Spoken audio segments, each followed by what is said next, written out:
Me not being a pitcher tinker is we were out there and I wasn't getting Bryce in any kind of a rhythm. Bryce was getting really frustrated. And like Tinker said, we had a baseball game earlier in the night and Bryce got real frustrated. And usually it's best that if he just sits down for the night. But that night we happened to, like Tinker said, stop by the batting cage. And it was after 8 o'clock and Tinker was getting ready to do some work on the field.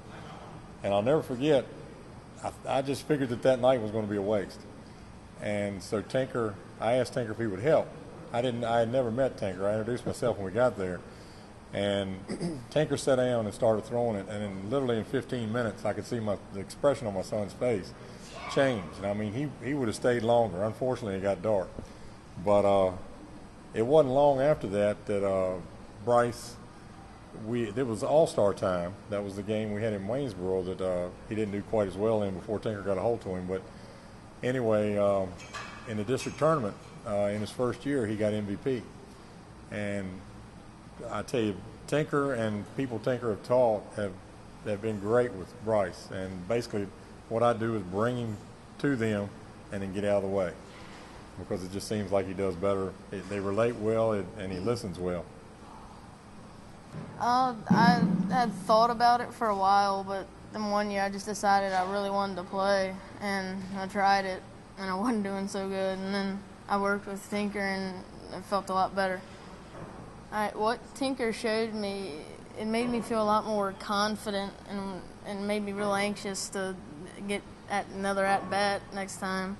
It made me feel a lot better at baseball and with my swing and all that. The next night I hit my first home run. After the first lesson with Tinker, that night on the field, I hit my first home run. It felt really good with the swing. Everything felt different than the first couple games before that. The way he showed me, it just made everything a lot easier. It made my swing shorter. It all felt a lot better than the first previous games.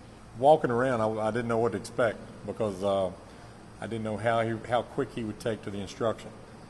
But when he hit that first one, I'll never forget, it was kind of over right center. And a friend of mine, David Campbell, reached around and high-fived me and looked at me, and I was speechless. I never got to do that when I was young. I never hit one out when I was young, and so to watch your son do it meant a lot. And like I said, with Tinker, and like I said, he's got a little league coach that's great, but Tinker worked with him too. And I feel I could drop Bryce off in the parking lot and leave, and I know he's in good hands. I know that the instruction he gets is going to make him improve. Bryce is interested, wants to come back. It's not you got to go to practice today. Bryce wants to come back. I can bring him, drop him off, and he has fun and doesn't want to leave. We've been here for 3 and 4 hours at a time. Yeah, I noticed, I played some baseball growing up, and I noticed that Bryce he would listen, but he didn't stay as interested. And when I started bringing him up here to the home run club, and his first year of baseball in Little League, it was one of those deals where he really looked like he paid a lot of attention. His concentration really stayed there. It's a whole different rhythm when I'm not throwing to him. When I throw to him, you can tell that he just something's missing. The spice just isn't there. But when I bring him up here and the guys get a hold to him, it's like, you can just see a better rhythm. You can see his concentration, his energy level is so much sharper. And if you stay with that, I fully believe that it will benefit any child, beginner, intermediate, or whatever. I think the instruction is great. I just don't think it would hurt at all. I strongly recommend it.